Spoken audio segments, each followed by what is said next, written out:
Hello guys, welcome to you in hi fi GK Guru ji YouTube channel. ਸਾਡੇ ਇਸ channel ਰਾਹੀਂ ਤੁਸੀਂ ਮੇਰੇ ਨਾਲ ਕਵਰ ਕਰ ਰਹੇ ਹੋ ਪੰਜਾਬ ਸਕੂਲ ਐਜੂਕੇਸ਼ਨ ਬੋਰਡ ਦੀ 6th ਕਲਾਸ ਤੋਂ ਲੈ ਕੇ +2 ਕਲਾਸ ਤੱਕ ਦੀ ਹਿਸਟਰੀ। ਪਹਿਲਾਂ ਮੈਂ 6th ਤੋਂ ਲੈ ਕੇ 10th ਕਲਾਸ ਤੱਕ ਹਿਸਟਰੀ ਕੰਪਲੀਟ ਕਰਾ ਚੁੱਕੀ ਹਾਂ।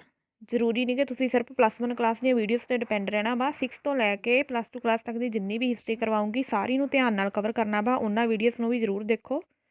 ਅਤੇ ਇੱਕ ਮੇਰੀ ਰਿਕੁਐਸਟ ਆ ਕਿ ਵੀਡੀਓ ਦੇਖਣ ਤੋਂ ਬਾਅਦ ਨਾ ਇਹਨੂੰ ਸ਼ੇਅਰ ਜ਼ਰੂਰ ਕਰ ਦਿਆ ਕਰੋ ਤਾਂ ਕਿ ਕਿਸੇ ਹੋਰ ਦਾ ਵੀ ਭਲਾ ਹੋ ਜਾਵੇ। ਠੀਕ ਹੈ, ਜੇ ਅਸੀਂ ਇੰਨਾ ਟਾਈਮ ਕੱਢ ਕੇ ਤੁਹਾਡੇ ਲਈ ਵੀਡੀਓ ਬਣਾ ਰਹੇ ਹਾਂ ਤਾਂ ਥੋੜ੍ਹਾ ਜਿਹਾ ਫਰਜ਼ ਤੁਹਾਡਾ ਵੀ ਬਣਦਾ ਕਿ ਵੀਡੀਓ ਨੂੰ ਸ਼ੇਅਰ ਕਰ ਦਿਆ ਕਰੋ। ਅਤੇ ਆਓ ਅੱਜ +1 ਦਾ ਜਿਹੜਾ ਅਗਲਾ ਚੈਪਟਰ ਆ ਸਮਾਜਿਕ ਧਾਰਮਿਕ ਲਹਿਰਾਂ, ਠੀਕ ਹੈ, ਜਾਂ ਸਮਾਜਿਕ ਧਾਰਮਿਕ ਅੰਦੋਲਨ, ਇਹਦੇ ਬਾਰੇ ਆਪਾਂ ਡਿਟੇਲ 'ਚ ਪੜ੍ਹਦੇ ਹਾਂ।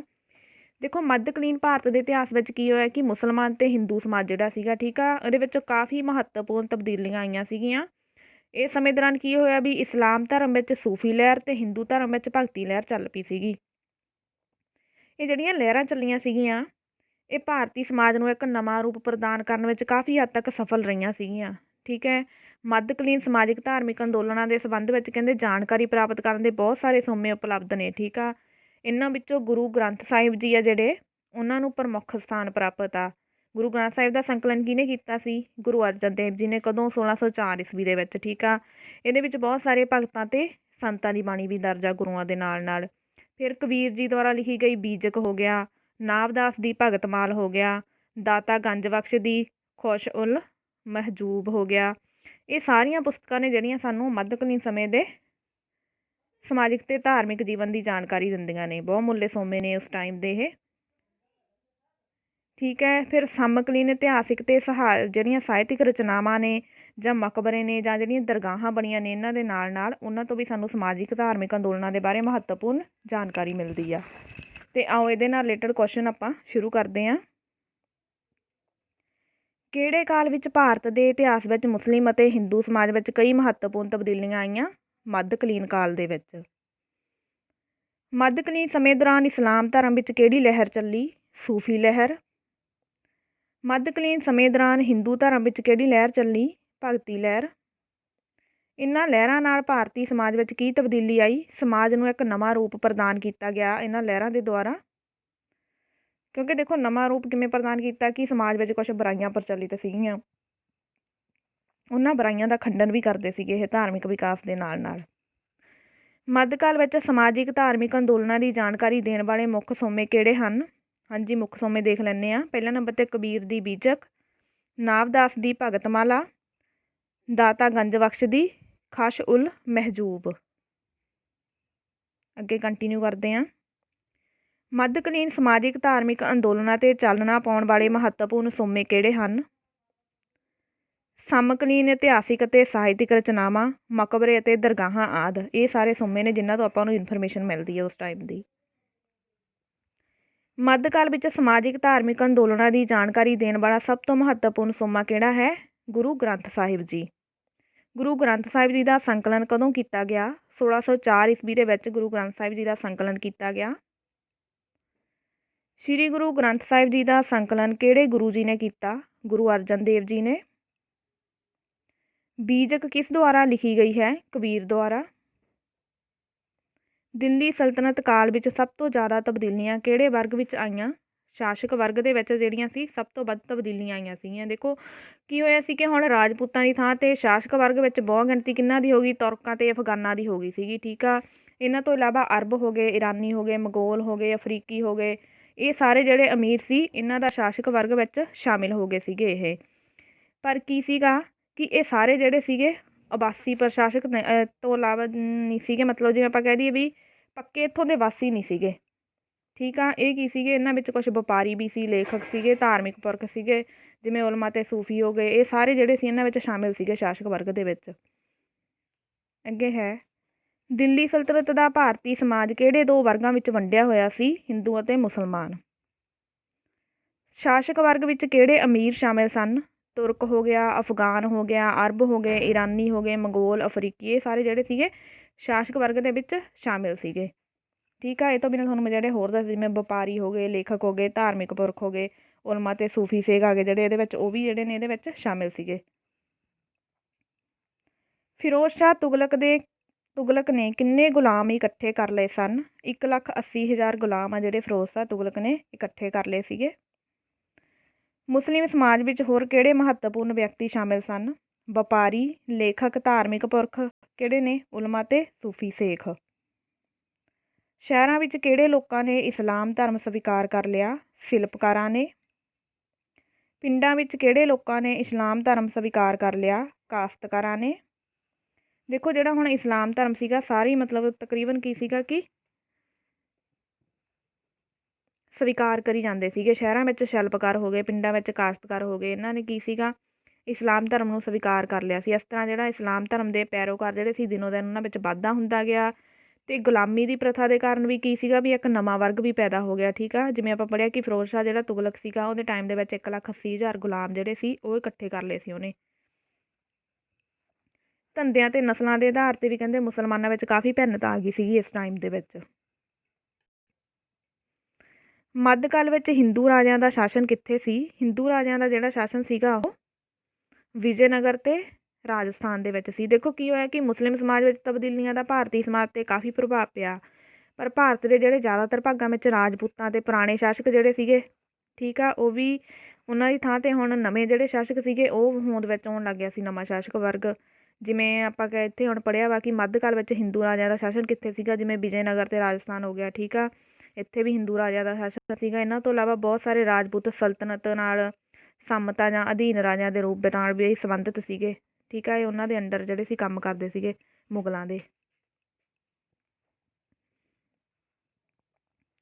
ਕਿਹੜੇ ਸ਼ਾਸਕ ਦੇ ਸਮੇਂ ਤੱਕ ਸ਼ਾਸਕ ਵਰਗ ਵਿੱਚ ਭਾਰਤੀਆਂ ਦੀ ਗਿਣਤੀ ਕਾਫੀ ਹੋ ਗਈ ਸੀ? ਅਲਾਉਦੀਨ ਖਿਲਜੀ ਦੇ ਸਮੇਂ ਜਿਹੜਾ ਸ਼ਾਸਕ ਵਰਗ ਉਹਦੇ ਵਿੱਚ ਭਾਰਤੀਆਂ ਦੀ ਗਿਣਤੀ ਕਾਫੀ ਜ਼ਿਆਦਾ ਹੋ ਗਈ ਸੀਗੀ। ਕਿਸ ਦੇ ਰਾਜਕਾਲ ਵਿੱਚ ਕਈ ਗੈਰ ਮੁਸਲਮਾਨ ਵੀ ਸੈਨਾ ਅਤੇ ਪ੍ਰਸ਼ਾਸਨ ਵਿੱਚ ਉੱਚੇ ਅਹੁਦਿਆਂ 'ਤੇ ਨਿਯੁਕਤ ਹੋ ਗਏ ਸਨ? ਮੁਹੰਮਦ ਬਿਨ ਤੁਗਲਕ ਦੇ ਸਮੇਂ ਵਿੱਚ। ਕਿਹਨਾਂ ਨੂੰ ਰਾਜ ਵੱਲੋਂ ਮਿਲਣ ਵਾਲੀ ਸਰਪ੍ਰਸਤੀ ਖਤਮ ਹੋ ਗਈ ਸੀ? ਬ੍ਰਾਹਮਣਾਂ ਨੂੰ। ਦੇਖੋ ਜਿਹੜੇ ਬ੍ਰਾਹਮਣ ਸੀ ਉਹਨਾਂ ਨੂੰ ਜਿਹੜੀ ਰਾਜਿਆਂ ਵੱਲੋਂ ਸਰਪ੍ਰਸਤੀ ਮਿਲੀ ਸੀ ਖਤਮ ਹੋ ਗਈ ਸੀਗੀ। ਠੀਕ ਆ, ਪਰ ਥੋੜ੍ਹੇ ਜਿਹੇ ਬ੍ਰਾਹਮਣ ਕਹਿੰਦੇ ਹਲੇ ਵੀ ਜਿਹੜੇ ਸੀ ਸਰਕਾਰੀ ਜੋਤਸ਼ੀ ਸੀਗੇ, ਜਿਵੇਂ ਠੀਕ ਆ ਪ੍ਰਸ਼ਾਸਕ ਵਜੋਂ ਕੰਮ ਕਰਦੇ ਸੀਗੇ। ਬਹੁ ਗਿਣਤੀ ਵਿੱਚ ਜਿਹੜੇ ਬ੍ਰਾਹਮਣ ਸੀ ਉਹਨਾਂ ਨੂੰ ਨਵੇਂ ਕਿੱਤੇ ਅਪਣਾਉਣੇ ਪਏ ਸੀਗੇ। ਸਮਾਜ ਵਿੱਚ ਇਸਤਰੀਆਂ ਦੀ ਹਾਲਤ ਵੀ ਦਿਨੋਂ ਦਿਨ ਖਰਾਬ ਹੁੰਦੀ ਚਲੀ ਗਈ ਅਤੇ ਉਹਨਾਂ ਨੇ ਕੀ ਸੀਗਾ ਮੁਸਲਿਮ ਇਸਤਰੀਆਂ ਵਿੱਚ ਪ੍ਰਚਲਿਤ ਜਿਹੜੀ ਪਰਦਾ ਪ੍ਰਥਾ ਸੀਗੀ ਇਹੋ ਜਿਹੀਆਂ ਬੁਰਾਈਆਂ ਨੂੰ ਵੀ ਗ੍ਰਹਿਣ ਕਰ ਲਿਆ ਸੀਗਾ ਹਿੰਦੂ ਇਸਤਰੀਆਂ ਨੇ। ਕੁਝ ਬ੍ਰਾਹਮਣ ਕਿਹੜੇ ਕੰਮਾਂ 'ਤੇ ਲੱਗੇ ਹੋਏ ਸਨ? ਸਰਕਾਰੀ ਜੋਤਸ਼ੀ ਅਤੇ ਪ੍ਰਕਾਸ਼ਕ ਵਜੋਂ ਜਿਹੜੇ ਸੀ ਕੰਮ ਕਰਦੇ ਸੀਗੇ ਉਹ। ਹਿੰਦੂਆਂ ਨੇ ਮੁਸਲਮਾਨ ਸਮਾਜ ਦੀ ਕਿਹੜੀ ਬੁਰਾਈ ਨੂੰ ਅਪਣਾਇਆ? ਪਰਦਾ ਪ੍ਰਥਾ ਨੂੰ। ਦਿੱਲੀ ਸਲਤਨਤ ਕਾਲ ਵਿੱਚ ਇਸਲਾਮ ਧਰਮ ਦੀਆਂ ਦੋ ਮੁੱਖ ਸ਼੍ਰੇਣੀਆਂ ਕਿਹੜੀਆਂ ਸਨ? ਉਲਮਾ ਅਤੇ ਸੂਫੀ। ਦੇਖੋ ਦਿੱਲੀ ਸਲਤਨਤ ਕਾਲ ਵਿੱਚ ਕੀ ਹੋਇਆ ਕਿ ਉਲਮਾ ਅਤੇ ਸੂਫੀ ਨਾਂ ਦੀਆਂ ਇਸਲਾਮ ਧਰਮ ਦੀਆਂ ਦੋ ਸ਼੍ਰੇਣੀਆਂ ਬਣ ਗਈਆਂ। ਜਿਹੜੇ ਉਲਮਾ ਸੀਗੇ ਉਹ ਕੱਟੜ ਖਿਆਲਾਂ ਦੇ ਸੀਗੇ, ਠੀਕ ਆ, ਅਤੇ ਦੂਸਰੇ ਧਰਮਾਂ ਨਾਲ ਨਫ਼ਰਤ ਕਰਦੇ ਸੀ।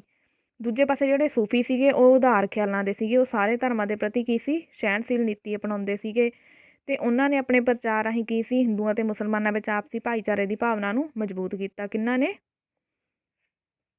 ਸੂਫੀਆਂ ਨੇ। ਉਲਮਾ ਕਿਹੋ ਜਿਹੇ ਸਨ ਜਾਂ ਕਿਹੋ ਜਿਹੇ ਖਿਆਲਾਂ ਦੇ ਸਨ? ਕੱਟੜ ਖਿਆਲਾਂ ਦੇ। ਸੂਫੀ ਕਿਹੋ ਜਿਹੇ ਖਿਆਲਾਂ ਦੇ ਸਨ? ਉਦਾਰ ਖਿਆਲਾਂ ਦੇ। ਉਲਮਾ ਕੌਣ ਸਨ? ਉਲਮਾ ਜਿਹੜੇ ਸੀਗੇ ਮੁਸਲਮਾਨਾਂ ਦੇ ਧਾਰਮਿਕ ਨੇਤਾ ਸਨ ਅਤੇ ਆਮ ਲੋਕ ਜਿਹੜੇ ਸੀ ਉਹਨਾਂ ਨੂੰ ਕੀ ਕਹਿੰਦੇ ਸਨ? ਮੁੱਲਾ ਕਹਿੰਦੇ ਸਨ। ਉਲਮਾ ਕਿਸ ਚੀਜ਼ ਦੇ ਵਿਦਵਾਨ ਸਨ? ਧਾਰਮਿਕ ਸਿਧਾਂਤਾਂ ਅਤੇ ਕਾਨੂੰਨਾਂ ਦੇ ਵਿਦਵਾਨ ਸੀਗੇ ਉਹ। ਉਲਮਾ ਦੇ ਵਿਸ਼ਵਾਸ ਕਿਸ 'ਤੇ ਆਧਾਰਿਤ ਹਨ? ਉਲਮਾ ਦਾ ਜਿਹੜਾ ਵਿਸ਼ਵਾਸ ਸੀ ਉਹ ਮੂਲ ਤੌਰ 'ਤੇ ਕੁਰਾਨ ਅਤੇ ਹਦੀਸ ਦੇ ਵਿੱਚ ਹੁੰਦਾ ਸੀਗਾ। ਠੀਕ ਆ, ਕਿਉਂਕਿ ਉਹਨਾਂ ਦਾ ਬੁਨਿਆਦੀ ਇਹ ਨਿਸ਼ਚਾ ਹੁੰਦਾ ਸੀ ਕਿ ਅੱਲਾ ਤੋਂ ਬਿਨਾਂ ਕੋਈ ਜਿਹੜਾ ਦੇਵ ਨਹੀਂ ਹੈਗਾ ਅਤੇ ਮੁਹੰਮਦ ਆ ਜਿਹੜਾ ਉਸਦਾ ਪੈਗੰਬਰ ਆ। ਉਹਨਾਂ ਅਨੁਸਾਰ ਕੀ ਸੀ ਹਰੇਕ ਮੁਸਲਮਾਨ ਨੂੰ ਕਹਿੰਦੇ 4 ਸਿਧਾਂਤਾਂ ਦਾ ਜਿਹੜਾ ਪਾਲਣ ਵੀ ਕਰਨਾ ਚਾਹੀਦਾ ਵਾ। ਉਲਮਾ ਅਨੁਸਾਰ ਹਰ ਮੁਸਲਮਾਨ ਨੂੰ ਕਿੰਨੇ ਸਿਧਾਂਤਾਂ ਦਾ ਪਾਲਣ ਕਰਨਾ ਚਾਹੀਦਾ ਹੈ? 5 ਸਿਧਾਂਤਾਂ ਦਾ ਪਾਲਣ ਕਰਨਾ ਚਾਹੀਦਾ ਵਾ। ਕਿਸੇ ਬੁੱਕ ਵਿੱਚ 4 ਵੀ ਦਿੱਤਾ ਹੋਇਆ ਪਰ ਤੁਸੀਂ 5 ਯਾਦ ਰੱਖਣੇ ਆ। ਮੁਸਲਮਾਨਾਂ ਦੇ 5 ਸਿਧਾਂਤਾਂ ਨੂੰ ਕੀ ਕਿਹਾ ਜਾਂਦਾ ਹੈ? ਜਿਹੜੇ ਇਹਨਾਂ ਦੇ 5 ਸਿਧਾਂਤ ਨੇ ਇਹਨਾਂ ਨੂੰ 5 ਥੰਮ ਵੀ ਕਿਹਾ ਜਾਂਦਾ ਵਾ। ਇਸਲਾਮ ਧਰਮ ਵਿੱਚ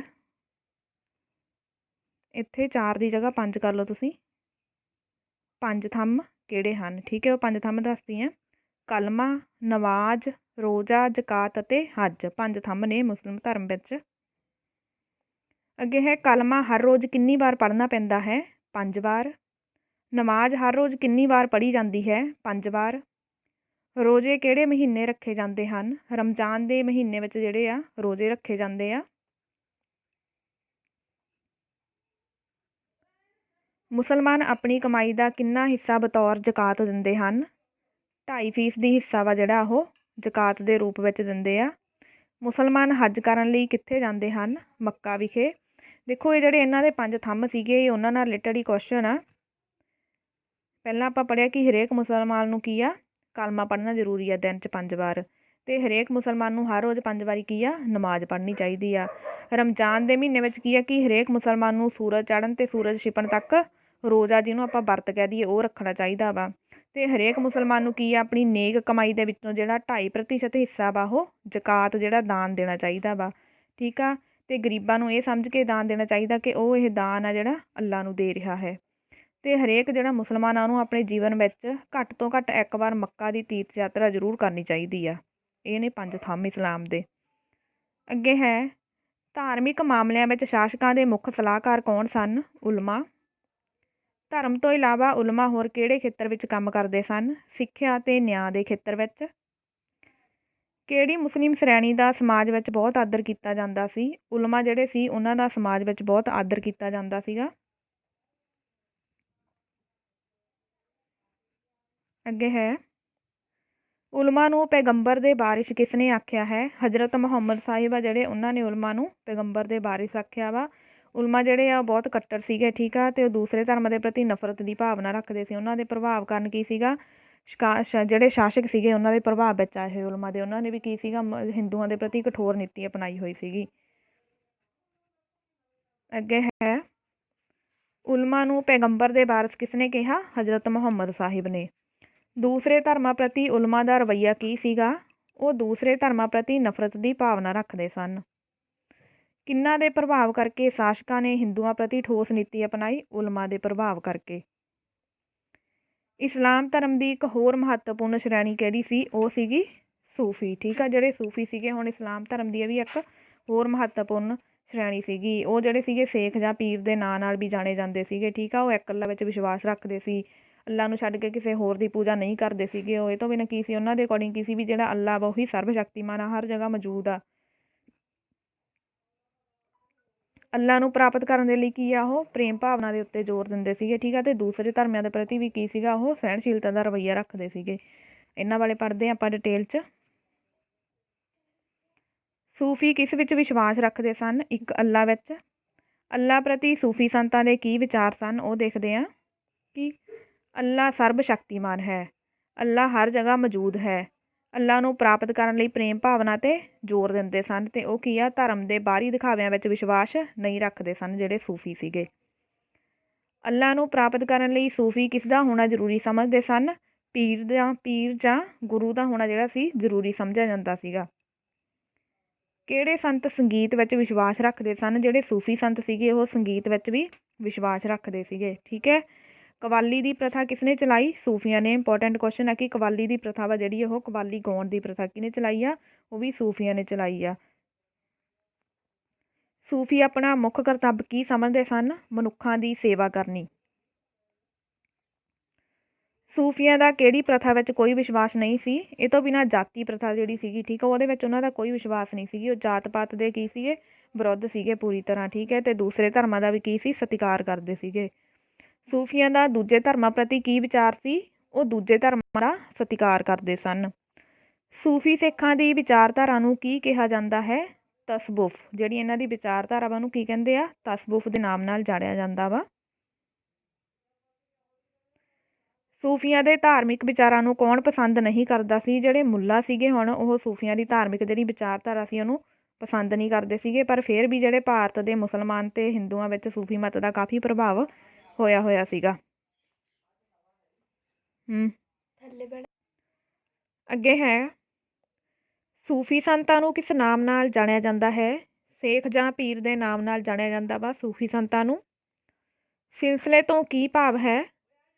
ਇੱਕ ਸੂਫੀ ਦੇ ਮੁਰੀਦਾਂ ਜਾਂ ਉੱਤਰਾਧਿਕਾਰੀਆਂ ਤੋਂ ਹੈ। ਦੇਖੋ ਉੱਤਰੀ ਭਾਰਤ ਵਿੱਚ ਕੀ ਹੁੰਦਾ ਸੀ ਕਿ ਸੂਫੀਆਂ ਦੇ ਕਈ ਸਿਲਸਿਲੇ ਹੁੰਦੇ ਸੀਗੇ। ਠੀਕ ਆ, ਸਿਲਸਿਲਿਆਂ ਤੋਂ ਭਾਵ ਕੀ ਸੀ ਕਿ ਇੱਕ ਸੂਫੀ ਦੇ ਮਰੀਦਾਂ ਜਾਂ ਉੱਤਰਾਧਿਕਾਰੀਆਂ ਤੋਂ ਹੈ। ਠੀਕ ਹੈ, ਉਹਨਾਂ ਨੂੰ ਸਿਲਸਿਲੇ ਕਿਹਾ ਜਾਂਦਾ ਸੀ।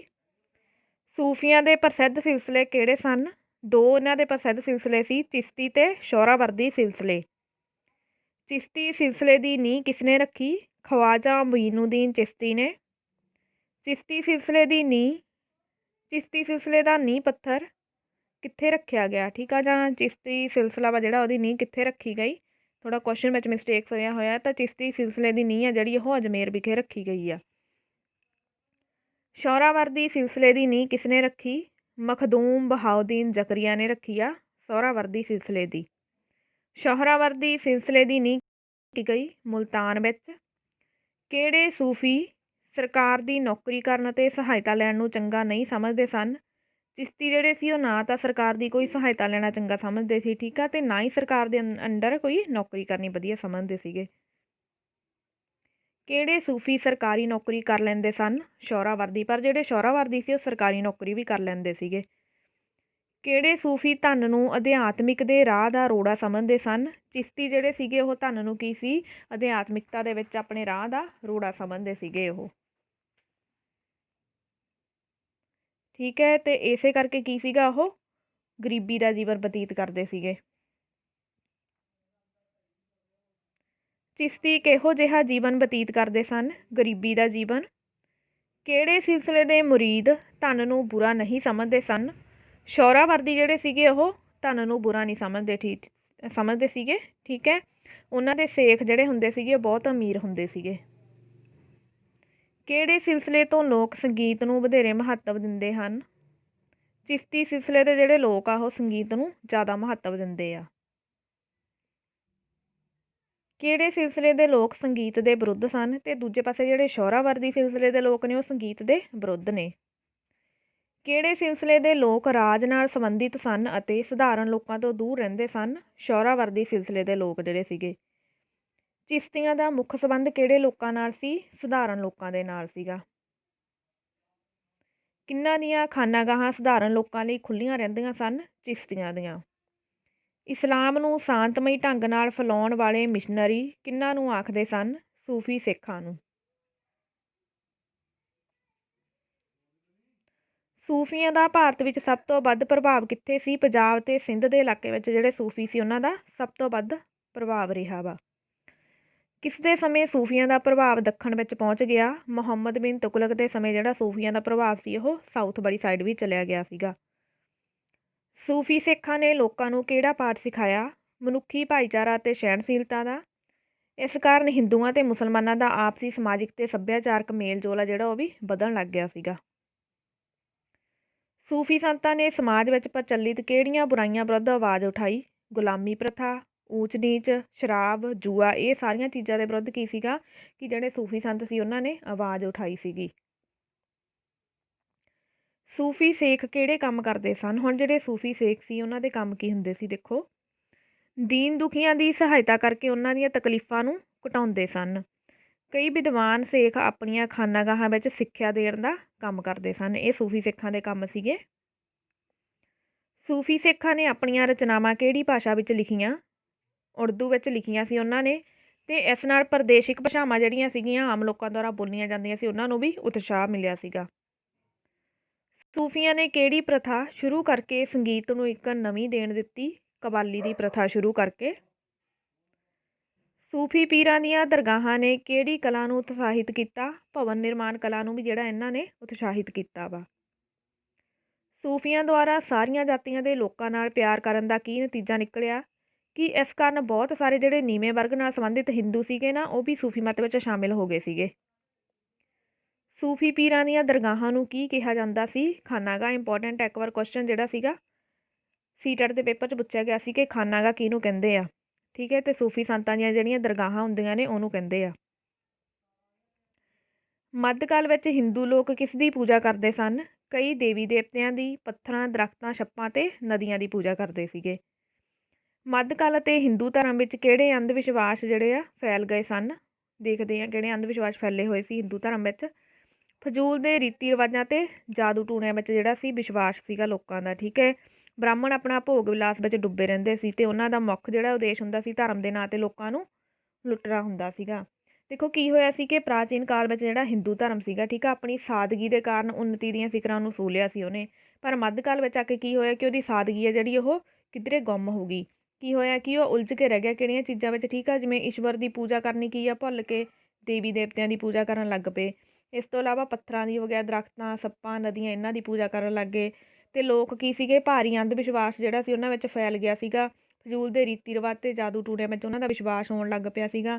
ਜਿਹੜੇ ਬ੍ਰਾਹਮਣ ਲੋਕ ਸੀਗੇ ਉਹਨਾਂ ਨੇ ਤਾਂ ਲੋਕਾਂ ਨੂੰ ਠੀਕ ਮਾਰਗ ਦਿਖਾਉਣਾ ਸੀ, ਪਰ ਉਹ ਵੀ ਕੀ ਸੀਗਾ, ਭੋਗ ਵਿਲਾਸ ਦੇ ਜੀਵਨ ਵਿੱਚ ਡੁੱਬੇ ਹੋਏ ਸੀਗੇ ਨਾ। ਅਤੇ ਇਹ ਤੋਂ ਬਿਨਾਂ ਫਿਰ ਕੀ ਸੀ ਕਿ ਉਹਨਾਂ ਦਾ ਜਿਹੜਾ ਮੁੱਖ ਉਦੇਸ਼ ਹੁੰਦਾ ਸੀ ਬ੍ਰਾਹਮਣਾਂ ਦਾ, ਧਰਮ ਦੇ ਨਾਂ 'ਤੇ ਲੋਕਾਂ ਨੂੰ ਕਿਸੇ ਨਾ ਕਿਸੇ ਬਹਾਨੇ ਲੁੱਟਣਾ ਰਹਿ ਗਿਆ ਸੀਗਾ ਸਿਰਫ। ਅਤੇ ਭਗਤੀ ਲਹਿਰ ਦੇ ਜਿਹੜੇ ਆਗੂ ਸੀਗੇ, ਠੀਕ ਆ, ਉਹਨਾਂ ਨੇ ਹਿੰਦੂ ਧਰਮ ਵਿੱਚ ਫੈਲੇ ਅੰਧ ਵਿਸ਼ਵਾਸਾਂ ਨੂੰ ਦੂਰ ਕਰਨ ਦੀ ਕੋਸ਼ਿਸ਼ ਕੀਤੀ ਆ। ਹੁਣ ਆਪਾਂ ਉਹਨਾਂ ਬਾਰੇ ਡਿਸਕਸ ਕਰਨਾ ਵਾ।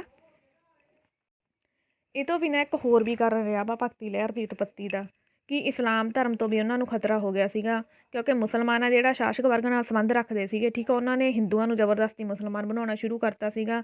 ਹਿੰਦੂ ਸਮਾਜ ਜਿਹੜਾ ਸੀਗਾ ਨੀਵੀਆਂ ਜਾਤੀਆਂ ਨਾਲ ਨਫ਼ਰਤ ਕਰਦਾ ਸੀ, ਤਾਂ ਕਰਕੇ ਜਿਹੜੇ ਨੀਵੀਂ ਜਾਤੀਆਂ ਦੇ ਲੋਕ ਸੀ ਉਹ ਇਸਲਾਮ ਧਰਮ ਵਿੱਚ ਸ਼ਾਮਿਲ ਹੋਣ ਲੱਗ ਗਏ ਸੀਗੇ।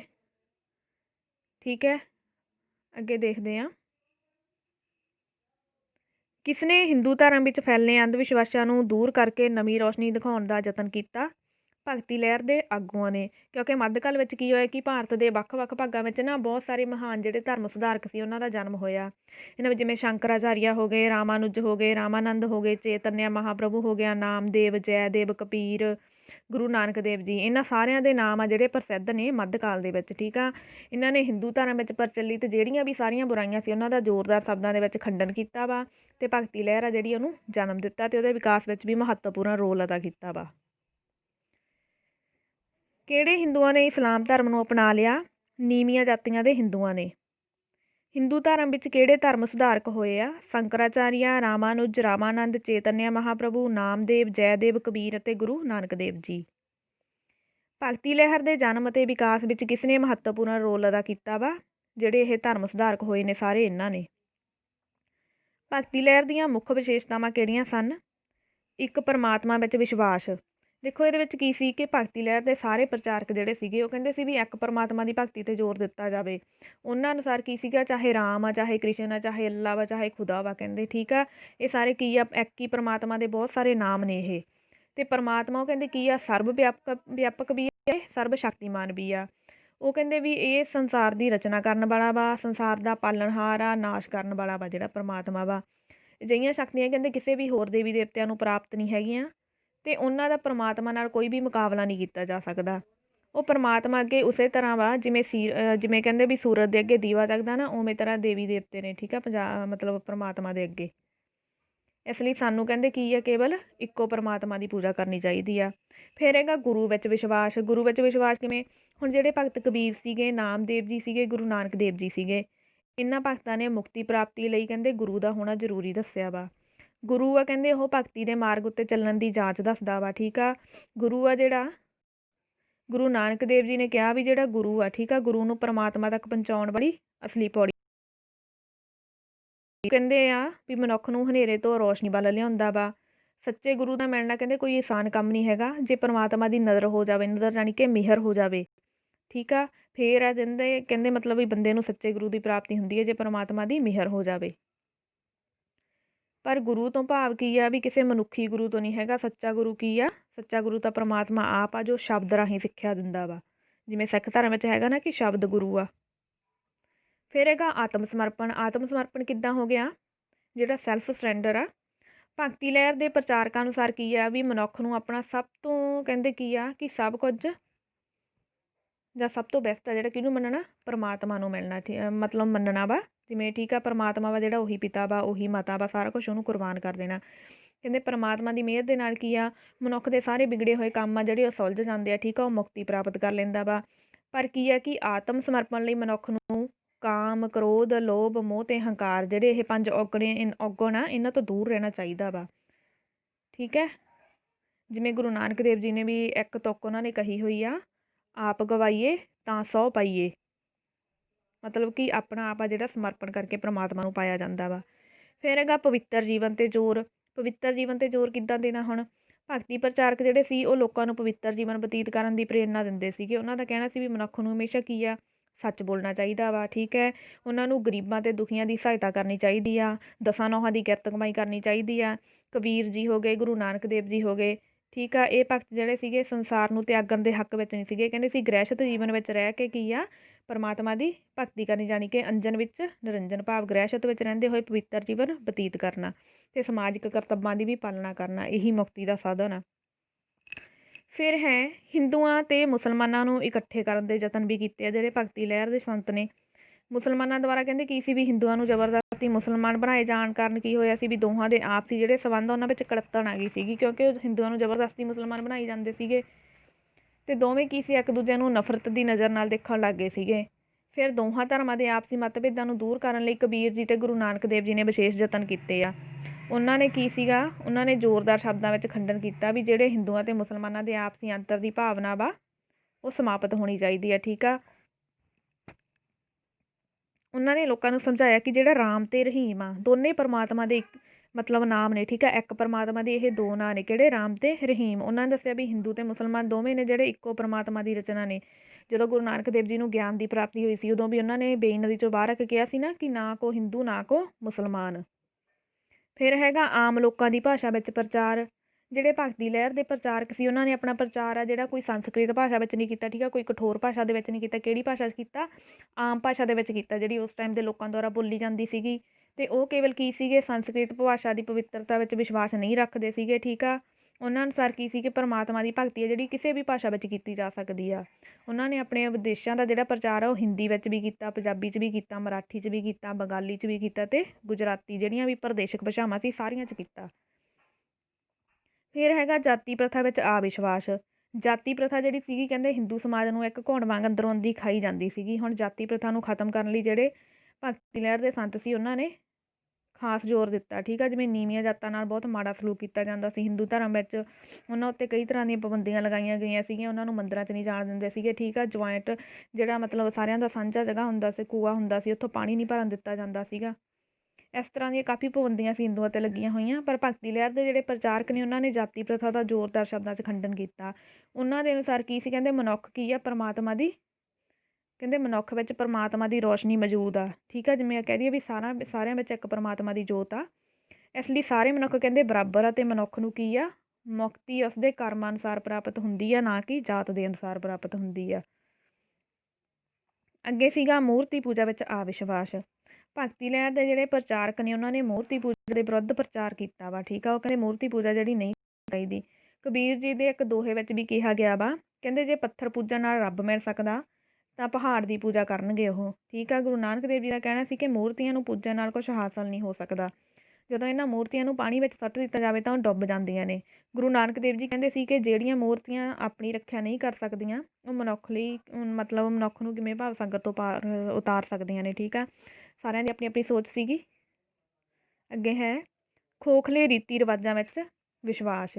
ਇਹਦੇ ਵਿੱਚ ਕੀ ਸੀਗਾ ਕਿ ਭਗਤੀ ਲਹਿਰ ਦੇ ਜਿਹੜੇ ਪ੍ਰਚਾਰਕ ਸੀਗੇ, ਠੀਕ ਹੈ, ਉਹਨਾਂ ਨੇ ਸਮਾਜ ਵਿੱਚ ਪ੍ਰਚਲਿਤ ਜਿਹੜੇ ਖੋਖਲੇ ਰੀਤੀ ਰਿਵਾਜ ਸੀ ਉਹਨਾਂ ਦਾ ਵੀ ਖੰਡਨ ਕੀਤਾ। ਜਿਵੇਂ ਤੀਰਥ ਯਾਤਰਾ ਕਰਨਾ, ਵਰਤ ਜਾਂ ਰੋਜ਼ੇ ਰੱਖਣਾ ਹੋ ਗਿਆ, ਬਿਨਾਂ ਸ਼ਰਧਾ ਭਾਵ ਦੇ ਧਾਰਮਿਕ ਸ਼ਾਸਤਰਾਂ ਨੂੰ ਪੜ੍ਹਨਾ, ਠੀਕ ਹੈ, ਜੱਗ ਬਲੀ ਸੰਸਕਾਰ, ਸ਼ੁੱਧੀ ਇਸ਼ਨਾਨ ਕਰਨਾ, ਇਹ ਸਾਰੇ ਜਿਹੜੇ ਕੀ ਸੀਗੇ ਇਹਨਾਂ ਦੇ ਵਿਰੁੱਧ ਸੀਗੇ ਜਿੰਨੇ ਵੀ ਭਗਤੀ ਲਹਿਰ ਦੇ ਸੰਤ ਹੋਏ ਆ। ਇਹ ਗੱਲਾਂ ਮੈਂ ਨਹੀਂ ਕਹਿੰਦੀ, ਇਹ ਭਗਤੀ ਲਹਿਰ ਦੇ ਸੰਤ ਕਹਿ ਰਹੇ ਆ। ਅਤੇ ਉਹਨਾਂ ਨੇ ਕੀ ਆ ਕਿ ਭਗਵੇਂ ਕੱਪੜੇ ਪਾਉਣਾ, ਸਰੀਰ 'ਤੇ ਸਵਾਹ ਮਲ ਲੈਣ ਨਾਲ, ਕੰਨੀ ਮੁੰਦਰਾ ਪਾਉਣ ਨਾਲ, ਠੀਕ ਆ, ਦਾੜੀ ਮੁੱਛਾਂ ਵਧਾ ਲੈਣ ਨਾਲ ਜਾਂ ਮੁਨਵਾ ਲੈਣ ਨਾਲ, ਹੱਥ ਵਿੱਚ ਡੰਡਾ ਫੜਨ ਨਾਲ, ਸ਼ੰਖ ਵਜਾਉਣ ਨਾਲ, ਕਬਰਾਂ ਬੜੀਆਂ ਅਤੇ ਮਸੀਤਾਂ ਦੀ ਪੂਜਾ ਨਾਲ, ਕਹਿੰਦੇ ਇਹ ਸਾਰਾ ਕੁਛ ਕੀ ਹੈ ਧਰਮ ਦੇ ਵਿਰੁੱਧ ਆ। ਇਹਦੇ ਨਾਲ ਕਦੇ ਵੀ ਪਰਮਾਤਮਾ ਨਹੀਂ ਮਿਲਦਾ ਹੈਗਾ। ਉਹਨਾਂ ਨੇ ਕਿਹਾ ਕਿ ਇਹਨਾਂ ਸਾਰੀਆਂ ਚੀਜ਼ਾਂ ਨੂੰ ਤਿਆਗ ਕੇ ਸਾਨੂੰ ਕੀ ਆ ਆਪਣੇ ਮਨ ਨੂੰ ਜਿਹੜਾ ਹੈਗਾ ਵਾ ਸਾਫ਼ ਕਰਨਾ ਚਾਹੀਦਾ, ਅੰਦਰੂਨੀ ਪਵਿੱਤਰਤਾ 'ਤੇ ਜ਼ੋਰ ਦੇਣਾ ਚਾਹੀਦਾ ਵਾ। ਅੱਗੇ ਕੰਟੀਨਿਊ ਕਰਦੇ ਹਾਂ। ਕਬੀਰ ਨਾਮਦੇਵ ਅਤੇ ਗੁਰੂ ਨਾਨਕ ਦੇਵ ਜੀ ਨੇ ਮੁਕਤੀ ਪ੍ਰਾਪਤੀ ਲਈ ਕਿਸ ਦਾ ਹੋਣਾ ਜ਼ਰੂਰੀ ਦੱਸਿਆ, ਗੁਰੂ ਦਾ ਹੋਣਾ ਜ਼ਰੂਰੀ ਦੱਸਿਆ ਇਹਨਾਂ ਨੇ। ਗੁਰੂ ਨਾਨਕ ਦੇਵ ਜੀ ਨੇ ਪਰਮਾਤਮਾ ਤੱਕ ਪਹੁੰਚਾਉਣ ਵਾਲੀ ਅਸਲੀ ਪੌੜੀ ਕਿਸ ਨੂੰ ਕਿਹਾ ਹੈ, ਗੁਰੂ ਨੂੰ। ਮਨੁੱਖ ਨੂੰ ਹਨੇਰੇ ਤੋਂ ਰੌਸ਼ਨੀ ਵੱਲ ਕੌਣ ਲਿਆਉਂਦਾ ਹੈ, ਗੁਰੂ। ਕਿਸ ਤੋਂ ਬਗੈਰ ਮਨੁੱਖ ਨੂੰ ਗੁਰੂ ਦੀ ਪ੍ਰਾਪਤੀ ਨਹੀਂ ਹੋ ਸਕਦੀ, ਪਰਮਾਤਮਾ ਦੀ ਨਜ਼ਰ ਜਾਂ ਮਿਹਰ ਤੋਂ ਬਿਨਾਂ। ਸੱਚਾ ਗੁਰੂ ਕੌਣ ਹੈ, ਪਰਮਾਤਮਾ ਆਪ ਹੈ ਜੋ ਕੀ ਹੈ ਸ਼ਬਦ ਰਾਹੀਂ ਸਿੱਖਿਆ ਦਿੰਦਾ ਵਾ। ਆਤਮ ਸਮਰਪਣ ਲਈ ਮਨੁੱਖ ਨੂੰ ਕਿਹੜੇ 5 ਔਗੁਣਾਂ ਤੋਂ ਦੂਰ ਰਹਿਣਾ ਚਾਹੀਦਾ ਵਾ, ਕਾਮ, ਕ੍ਰੋਧ, ਲੋਭ, ਮੋਹ ਅਤੇ ਹੰਕਾਰ ਤੋਂ ਦੂਰ ਰਹਿਣਾ ਚਾਹੀਦਾ ਵਾ। ਭਗਤੀ ਲਹਿਰ ਦੇ ਪ੍ਰਚਾਰਕਾਂ ਨੇ ਲੋਕਾਂ ਨੂੰ ਕਿਹੋ ਜਿਹਾ ਜੀਵਨ ਬਤੀਤ ਕਰਨ ਦੀ ਪ੍ਰੇਰਨਾ ਦਿੱਤੀ ਆ, ਪਵਿੱਤਰ ਜੀਵਨ ਬਤੀਤ ਕਰਨ ਦੀ। ਭਗਤੀ ਲਹਿਰ ਦੇ ਪ੍ਰਚਾਰਕਾਂ ਨੇ ਲੋਕਾਂ ਨੂੰ ਕੀ ਉਪਦੇਸ਼ ਦਿੱਤੇ ਆ ਕਿ ਸਾਨੂੰ ਕੀ ਹੈ ਸਦਾ ਸੱਚ ਬੋਲਣਾ ਚਾਹੀਦਾ, ਗਰੀਬਾਂ ਤੇ ਦੁਖੀਆਂ ਦੀ ਸਹਾਇਤਾ ਕਰਨੀ ਚਾਹੀਦੀ ਹੈ, ਦਸਾਂ ਨੌਹਾਂ ਦੀ ਕਿਰਤ ਕਰਨੀ ਚਾਹੀਦੀ ਹੈ। ਭਗਤੀ ਲਹਿਰ ਦੇ ਕਿਹੜੇ ਸੰਤ ਗ੍ਰਹਿਸਥ ਆਸ਼ਰਮ ਨੂੰ ਉੱਤਮ ਮੰਨਦੇ ਸਨ? ਕਬੀਰ ਅਤੇ ਗੁਰੂ ਨਾਨਕ ਦੇਵ ਜੀ ਕਹਿੰਦੇ ਆ ਕਿ ਗ੍ਰਹਿਸਥ ਜੀਵਨ ਵਿੱਚ ਰਹਿ ਕੇ ਕੀ ਆ ਪਰਮਾਤਮਾ ਦੀ ਭਗਤੀ ਕਰਨੀ ਚਾਹੀਦੀ ਆ। ਅੰਜਨ ਵਿੱਚ ਨਿਰੰਜਨ ਸ਼ਬਦ ਤੋਂ ਕੀ ਭਾਵ ਹੈ? ਕਿ ਗ੍ਰਹਿਸਥ ਜੀਵਨ ਵਿੱਚ ਰਹਿੰਦੇ ਹੋਏ ਪਵਿੱਤਰ ਜੀਵਨ ਬਤੀਤ ਕਰਨਾ। ਕਬੀਰ ਅਤੇ ਗੁਰੂ ਨਾਨਕ ਦੇਵ ਜੀ ਕਿਸ ਨੂੰ ਮੁਕਤੀ ਦਾ ਸਾਧਨ ਮੰਨਦੇ ਸਨ? ਸਮਾਜਿਕ ਕਰਤੱਵਾਂ ਦੀ ਪਾਲਣਾ ਕਰਨ ਨੂੰ। ਸਮਾਜਿਕ ਕਰਤੱਵ ਦੀ ਪਾਲਣਾ ਨੂੰ ਹਿੰਦੂਆਂ ਅਤੇ ਮੁਸਲਮਾਨਾਂ ਦੇ ਸੰਬੰਧਾਂ ਵਿੱਚ ਭਾਰੀ ਕੁੜੱਤਣ ਕਿਉਂ ਆਈ? ਇਹਨਾਂ ਦੇ ਸੰਬੰਧਾਂ ਵਿੱਚ ਜਿਹੜੀ ਭਾਰੀ ਮਤਲਬ ਆਪਾਂ ਕੁੜੱਤਣ ਕਹਿੰਦੇ ਕਿਉਂ ਆ ਗਈ? ਠੀਕ ਆ, ਆਪਣੇ ਆਪਣੇ ਕਰਤੱਵਾਂ ਦੀ ਪਾਲਣਾ ਕਰਦੇ ਹੋਏ, ਕਿਉਂਕਿ ਹਿੰਦੂਆਂ ਨੂੰ ਜਿਹੜਾ ਸੀ ਜ਼ਬਰਦਸਤੀ ਮੁਸਲਮਾਨ ਬਣਾਇਆ ਜਾਣ ਕਰਕੇ ਜਿਹੜੀ ਸੀ ਕੁੜੱਤਣ ਆ ਗਈ ਸੀਗੀ। ਦੋਹਾਂ ਧਰਮਾਂ ਦੇ ਆਪਸੀ ਮਤਭੇਦ ਨੂੰ ਦੂਰ ਕਰਨ ਲਈ ਕਿਸ ਨੇ ਵਿਸ਼ੇਸ਼ ਯਤਨ ਕੀਤੇ? ਕਬੀਰ ਅਤੇ ਗੁਰੂ ਨਾਨਕ ਦੇਵ ਜੀ ਨੇ ਹਿੰਦੂ ਧਰਮ ਤੇ ਮੁਸਲਮਾਨ ਧਰਮ ਦੋਨਾਂ ਦੇ ਭੇਦਭਾਵ ਨੂੰ ਮਿਟਾਉਣ ਦੇ ਯਤਨ ਕੀਤੇ ਆ। ਕਬੀਰ ਅਤੇ ਗੁਰੂ ਨਾਨਕ ਦੇਵ ਜੀ ਨੇ ਦੋਹਾਂ ਧਰਮਾਂ ਦੇ ਆਪਸੀ ਮਤਭੇਦ ਨੂੰ ਖਤਮ ਕਰਨ ਲਈ ਕੀ ਉਪਦੇਸ਼ ਦਿੱਤੇ ਆ? ਉਹਨਾਂ ਨੇ ਰਾਮ ਤੇ ਰਹੀਮ ਨੂੰ ਇੱਕ ਪਰਮਾਤਮਾ ਦੇ ਦੋ ਨਾਂ ਦੱਸੇ ਆ। ਠੀਕ ਆ, ਉਹਨਾਂ ਨੇ ਦੱਸਿਆ ਕਿ ਹਿੰਦੂ ਤੇ ਮੁਸਲਮਾਨ ਦੋਵੇਂ ਕੀ ਆ ਇੱਕੋ ਪਰਮਾਤਮਾ ਦੀ ਰਚਨਾ ਨੇ। ਹਿੰਦੂਆਂ ਤੇ ਮੁਸਲਮਾਨਾਂ ਬਾਰੇ ਗੁਰੂ ਨਾਨਕ ਦੇਵ ਜੀ ਨੇ ਕਿਹੜੇ ਸ਼ਬਦ ਫਰਮਾਏ? ਨਾ ਕੋ ਹਿੰਦੂ ਨਾ ਕੋ ਮੁਸਲਮਾਨ। ਕੌਣ ਸੰਸਕ੍ਰਿਤ ਭਾਸ਼ਾ ਦੀ ਪਵਿੱਤਰਤਾ ਵਿੱਚ ਵਿਸ਼ਵਾਸ ਨਹੀਂ ਰੱਖਦੇ ਸਨ? ਭਗਤੀ ਲਹਿਰ ਦੇ ਪ੍ਰਚਾਰਕ ਜਿਹੜੇ ਸੀਗੇ। ਭਗਤੀ ਲਹਿਰ ਦੇ ਪ੍ਰਚਾਰਕਾਂ ਨੇ ਆਪਣਾ ਪ੍ਰਚਾਰ ਕਿਹੜੀਆਂ ਭਾਸ਼ਾਵਾਂ ਵਿੱਚ ਕੀਤਾ? ਹਿੰਦੀ, ਪੰਜਾਬੀ, ਮਰਾਠੀ, ਬੰਗਾਲੀ ਤੇ ਗੁਜਰਾਤੀ ਭਾਸ਼ਾਵਾਂ ਦੇ ਵਿੱਚ। ਜਾਤੀ ਪ੍ਰਥਾ ਨੂੰ ਖਤਮ ਕਰਨ ਦੇ ਉਦੇਸ਼ ਨਾਲ ਗੁਰੂ ਨਾਨਕ ਦੇਵ ਜੀ ਨੇ ਕਿਹੜੀ ਪ੍ਰਥਾ ਸ਼ੁਰੂ ਕੀਤੀ? ਲੰਗਰ ਦੀ ਪ੍ਰਥਾ ਸ਼ੁਰੂ ਕੀਤੀ। ਵੈਸ਼ਨਵ ਧਰਮ ਦੇ ਅਨੁਯਾਈ ਕਿਸ ਦੀ ਭਗਤੀ ਕਰਦੇ ਸਨ? ਰਾਮ ਅਤੇ ਕ੍ਰਿਸ਼ਨ ਨੂੰ ਵਿਸ਼ਨੂੰ ਦਾ ਅਵਤਾਰ ਮੰਨ ਕੇ ਉਹਦੀ ਪੂਜਾ ਕਰਦੇ ਸੀਗੇ। ਮੱਧਕਾਲ ਵਿੱਚ ਕਿਹੜੇ ਦੇਵਤਿਆਂ ਨੂੰ ਸਰਵਉੱਚ ਦੇਵਤਿਆਂ ਦੀ ਪਦਵੀ ਪ੍ਰਾਪਤ ਸੀ? ਰਾਮ ਤੇ ਕ੍ਰਿਸ਼ਨ ਨੂੰ। ਰਾਮ ਨਾਲ ਸੀਤਾ ਤੇ ਕ੍ਰਿਸ਼ਨ ਦੇ ਨਾਲ ਰਾਧਾ ਦੀ ਜਿਹੜੀ ਆ ਪੂਜਾ ਹੋਣ ਲੱਗੀ ਸੀਗੀ। ਵੈਸ਼ਨਵ ਮੱਤ ਦੇ ਮਹਾਨ ਪ੍ਰਚਾਰਕ ਕੌਣ ਸਨ? ਰਾਮਾਨੁਜ। ਇਹਨਾਂ ਦਾ ਜਿਹੜਾ ਜੀਵਨ ਕਾਲ ਰਿਹਾ ਉਹ 1017 ਈਸਵੀ ਤੋਂ ਲੈ ਕੇ 1137 ਈਸਵੀ ਤੱਕ। ਰਾਮਾਨੁਜ ਕਿਸ ਜਾਤੀ ਨਾਲ ਸੰਬੰਧ ਰੱਖਦੇ ਸਨ? ਇਹ ਇੱਕ ਤਾਮਿਲ ਬ੍ਰਾਹਮਣ ਜਿਹੜੇ ਸੀਗੇ ਉਸ ਜਾਤੀ ਨਾਲ ਸੰਬੰਧ ਰੱਖਦੇ ਸੀਗੇ, ਬ੍ਰਾਹਮਣ ਨਾਲ। ਰਾਮਾਨੁਜ ਅਨੁਸਾਰ ਸਭ ਤੋਂ ਵੱਡੇ ਅਤੇ ਸ਼ਕਤੀਮਾਨ ਕੌਣ ਹਨ? ਵਿਸ਼ਨੂੰ। ਸੰਤ ਰਾਮਾਨੁਜ ਕਿਸ ਦੇ ਭਗਤ ਸਨ? ਭਗਵਾਨ ਵਿਸ਼ਨੂੰ ਦੇ ਭਗਤ ਸੀਗੇ ਇਹ। ਰਾਮਾਨੁਜ ਸ਼ੰਕਰਾਚਾਰਿਆ ਦੇ ਕਿਹੜੇ ਸਿਧਾਂਤ ਨੂੰ ਨਹੀਂ ਮੰਨਦੇ ਸਨ? ਮਾਇਆ ਦੇ ਸਿਧਾਂਤ ਨੂੰ ਨਹੀਂ ਮੰਨਦੇ ਸੀਗੇ। ਦੇਖੋ, ਜਿਹੜੇ ਰਾਮਾਨੁਜ ਸੀਗੇ ਉਹ ਵਿਸ਼ਨੂੰ ਦੇ ਮਤਲਬ ਕਹਿੰਦੀ ਆਪਾਂ ਪੁਜਾਰੀ ਸੀਗੇ, ਉਹਨਾਂ ਨੂੰ ਸਰਬ ਸ਼ਕਤੀਮਾਨ ਮੰਨਦੇ ਸੀ। ਠੀਕ ਆ, ਵਿਸ਼ਨੂੰ ਦੀ ਆਗਿਆ ਦੇ ਨਾਲ ਹੀ ਉਹ ਕਹਿੰਦੇ ਕੀ ਆ ਸਾਰੀ ਸ੍ਰਿਸ਼ਟੀ ਆ ਜਿਹੜੀ ਉਹਦੀ ਰਚਨਾ ਹੋਈ ਆ। ਠੀਕ ਆ, ਰਾਮਾਨੁਜ ਜਿਹੜੇ ਨੇ ਉਹ ਸ਼ੰਕਰਾਚਾਰਿਆ ਦੇ ਮਾਇਆ ਸਿਧਾਂਤ ਨੂੰ ਮੰਨਦੇ ਨਹੀਂ ਸੀਗੇ। ਉਹ ਕੀ ਆ ਅਦਵੈਤਵਾਦ ਦੀ ਹਾਮੀ ਨਹੀਂ ਸਨ। ਠੀਕ ਆ, ਉਹਨਾਂ ਨੇ ਕੀ ਆ ਜਾਤੀ ਪ੍ਰਥਾ ਦਾ ਖੰਡਨ ਕੀਤਾ ਅਤੇ ਨਾਲ ਹੀ ਉਹਨਾਂ ਦੀਆਂ ਜਿਹੜੀਆਂ ਸਰਲ ਸਿੱਖਿਆਵਾਂ ਵਾ ਲੋਕਾਂ ਦੇ ਮਨਾਂ 'ਤੇ ਵੀ ਉਹਨਾਂ ਦਾ ਡੂੰਘਾ ਪ੍ਰਭਾਵ ਪਿਆ ਵਾ। ਸਿੱਟੇ ਵਜੋਂ ਕੀ ਹੋਇਆ ਸੀ ਕਿ 10,000 ਤੱਕ ਜਿਹੜੇ ਲੋਕ ਸੀਗੇ ਉਹਦੇ ਅਨੁਯਾਈ ਬਣ ਗਏ ਸੀਗੇ ਰਾਮਾਨੁਜ ਜੀ ਦੇ।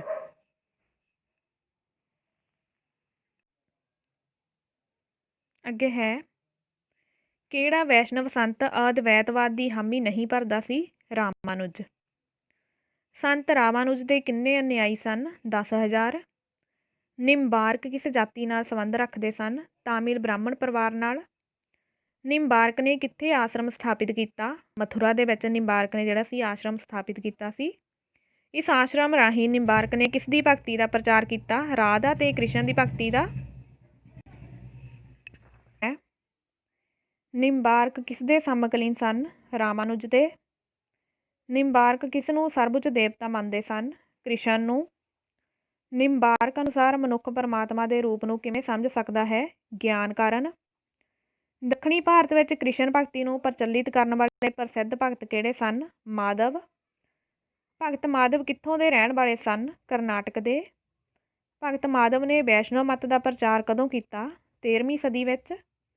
ਮਾਧਵ ਨੇ ਵੈਸ਼ਨਵ ਭਗਤੀ ਨਾਲ ਸੰਬੰਧਿਤ ਕਿੰਨੀਆਂ ਪੁਸਤਕਾਂ ਲਿਖੀਆਂ? 37 ਪੁਸਤਕਾਂ ਲਿਖੀਆਂ। ਮਾਧਵ ਅਨੁਸਾਰ ਮੁਕਤੀ ਪ੍ਰਾਪਤੀ ਲਈ 3 ਸਾਧਨ ਕਿਹੜੇ ਹਨ?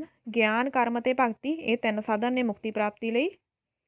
ਮਾਧਵ ਅਨੁਸਾਰ ਮੁਕਤੀ ਪ੍ਰਾਪਤੀ ਲਈ ਕਿਸ ਦਾ ਹੋਣਾ ਬਹੁਤ ਜ਼ਰੂਰੀ ਹੈ? ਗੁਰੂ ਦਾ ਹੋਣਾ।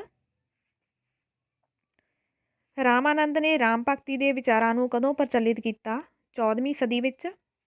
ਰਾਮਾਨੰਦ ਦਾ ਜਨਮ ਕਦੋਂ ਹੋਇਆ? 1299 ਈਸਵੀ ਨੂੰ। ਰਾਮਾਨੰਦ ਦਾ ਜਨਮ ਕਿੱਥੇ ਹੋਇਆ? ਪ੍ਰਯਾਗ, ਇਲਾਹਾਬਾਦ ਦੇ ਇੱਕ ਬ੍ਰਾਹਮਣ ਪਰਿਵਾਰ ਦੇ ਵਿੱਚ ਰਾਮਾਨੰਦ ਜੀ ਦਾ ਜਨਮ ਹੋਇਆ। ਰਾਮਾਨੰਦ ਜੀ ਕਿਸ ਦੇ ਅਨੁਯਾਈ ਸਨ? ਰਾਘਵਾਨੰਦ ਦੇ। ਰਾਮਾਨੰਦ ਜੀ ਨੇ ਕਿਹਨਾਂ ਨੂੰ ਆਪਣੇ ਮੱਤ ਵਿੱਚ ਸ਼ਾਮਿਲ ਕੀਤਾ? ਪੁਰਸ਼ ਅਤੇ ਇਸਤਰੀਆਂ ਦੋਹਾਂ ਨੂੰ।